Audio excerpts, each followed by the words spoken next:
What's going on, guys? It's Jake. We're back in for a new video. This is not a video I really wanted to make, nor did I anticipate to make, but basically the other day we had to go up and get the car from Rally Spec because there was a couple issues that we ran into. We made the decision that it'd be more cost effective, less of a hassle on their end as well, if I brought the car back to try to fix the issues. So I'm headed to the shop now. We'll get a look at the car, then we'll talk about the stuff that's going on, and then we'll talk about how we think we're gonna move forward with getting the stuff fixed, so that way we can eventually turn the car up and see what it's actually capable of. So I'll fill you guys in when we get there. All right, so we just made it to the shop.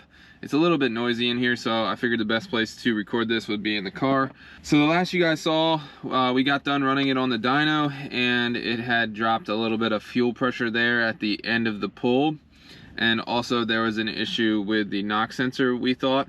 The plan moving forward there was for them to diagnose those two issues, and then hopefully after we get those resolved, we would hit the dyno again to turn this thing up. But then the car sat on the dyno for a couple days, and unfortunately when they restarted it, there was some weird stuff going on with some wiring. So we're not really quite sure what the culprit is, but basically the car was throwing a cam sensor code for both sides. So we're not really sure why that is. I'm assuming what happens then when that cam sensor code is thrown, it is creating the car to go into some type of power reduction setting of the ECU, which is throwing everything out of whack because the car doesn't know that it's really modified as far as the ECU to all the parts. It's really funny because the whole time that they were prepping the car, getting everything ready for the dyno, no cam sensor codes, none of that. The knock sensor was acting a little funny, but it was still not causing any issues. It was just reading sporadically, like it was saying that there was knock when there was no knock, and we were sure there wasn't. So they were able to get the car inside and kind of start to check on things. And the one reason why we think we were dropping fuel pressure at the end of the pull was because the fuses for the dual pump setup in the back, one of them was a bit too small, and we think that it popped there at the end of the pull, and basically shutting off the second fuel pump. So that could be the culprit for that. Not 100% sure, but that's what we think.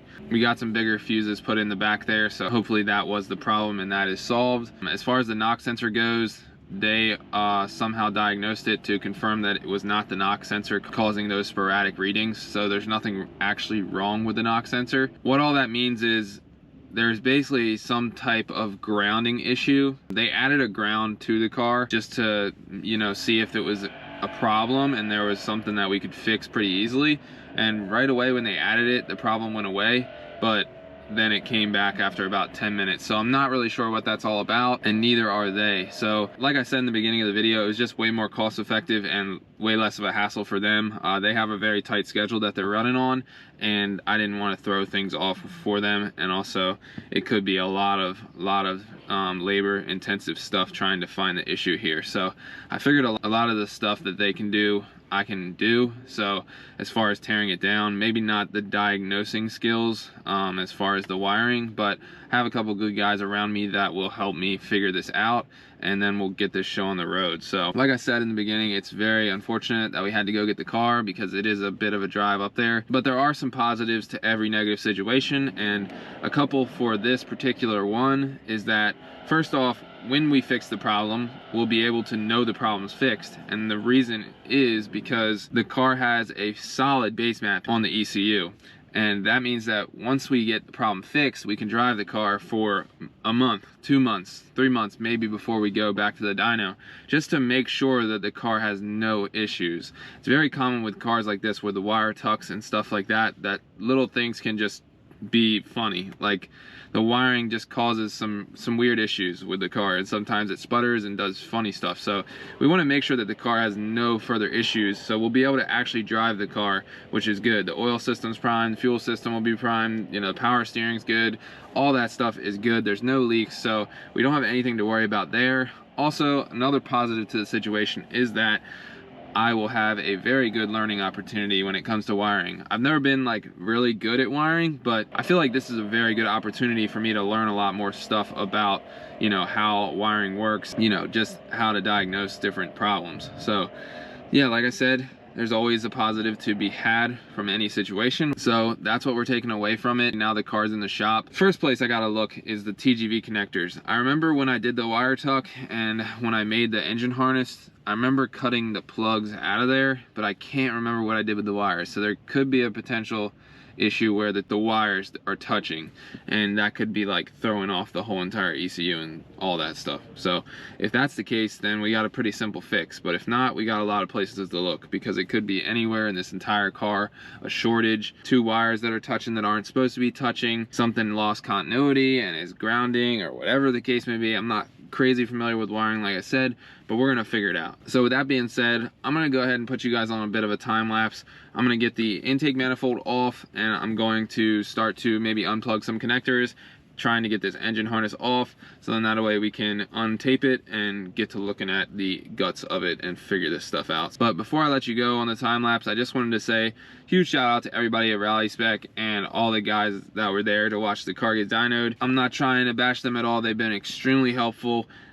I cannot recommend those guys enough. It's a very small shop, so if you're looking to get something done, just be patient, because they're busy, but they do things right. I'm very thankful for them to be on my side here. I could really tell that everybody in the shop was just as bummed out as I was, that the car wasn't coming home, you know, at its full potential. So with all that out of the way, let's go ahead and get y'all on a time lapse, and we'll get this intake manifold off, start tearing into things, and see if we can figure this out. So stay tuned. So before we get started tearing down, checking out for the problem, wanted to get the E85 out of the tank, so got this into a jug, hot wired the pumps, and pumping the tank down right now. So still got a full tank, but pumping it out, and then we'll get to work.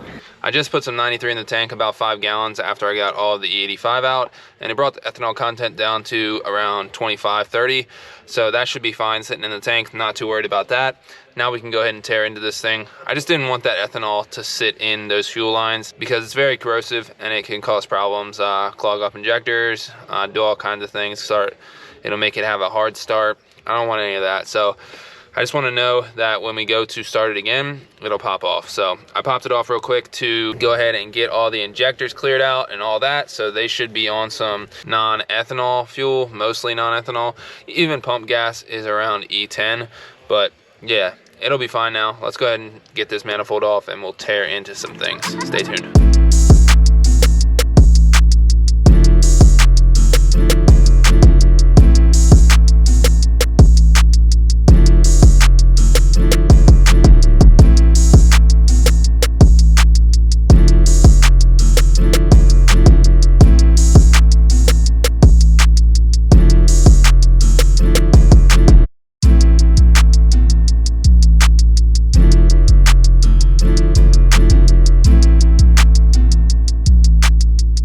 So, little update here.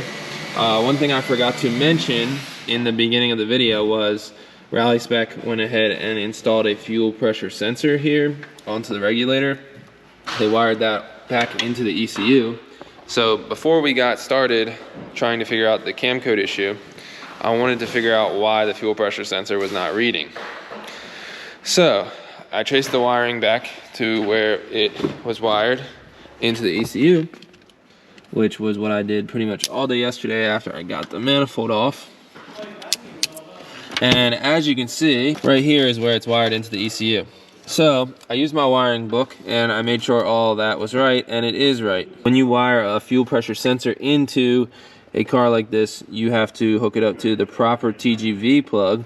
And so that is exactly what these wires are. Since my TGV plug is missing in the harness, he went in here and spliced it into the correct wires directly into the ECU. So that's all good and right. So still, why was our fuel pressure not reading on the access port? So come out here, check the input voltage, which is supposed to be a 5-volt reference, had a 5-volt reference. Check the output voltage, well, also check the ground, but check the output voltage, and the output voltage was sending the correct information back to the ECU. So you're still like, why isn't it reading if it's sending the right information back to the ECU? So a little digging, I found out that in order to make the ECU pick up the fuel pressure sensor, it needs to be reflashed into the map. So basically the tuner has to enable the sensor to read fuel pressure and calibrate it with the correct settings. So the ECU sees, let's just say for example, 0.5 volts back to the ECU as a reading. It's going to convert that into, let's just say, like 5 pounds of fuel pressure, and so on. When you get up to around 2.4, which is what the output voltage is when it's keyed up, that means it's going to be roughly around 45 psi of fuel pressure. So I've basically sent my map to Mikey, or he created me a new map that has that enabled and calibrated. So I'm going to go ahead and load that into the ECU, but first I really don't want the engine to be apart when I load it, so I'm going to reinstall the manifold, which shouldn't take too long. You guys saw me there take it off, but we're going to reinstall the manifold. I got the cam codes cleared, and then we're going to start the car and see if the cam codes come back, which I imagine they will because I haven't done anything to fix the issue, but we still need a baseline and we need to see if that fuel pressure is reading still. So we're going to go ahead and reinstall the manifold, and then we'll catch up with you guys once that's done. So stay tuned.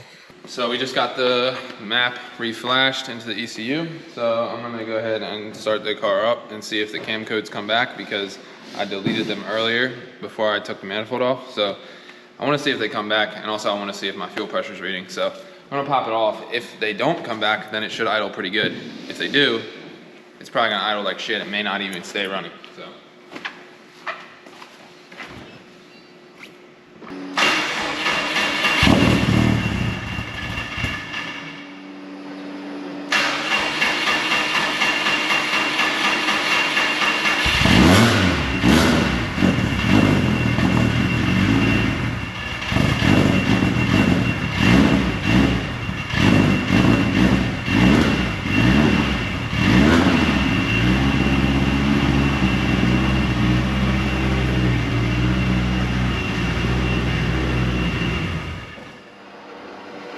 So I think the codes came back.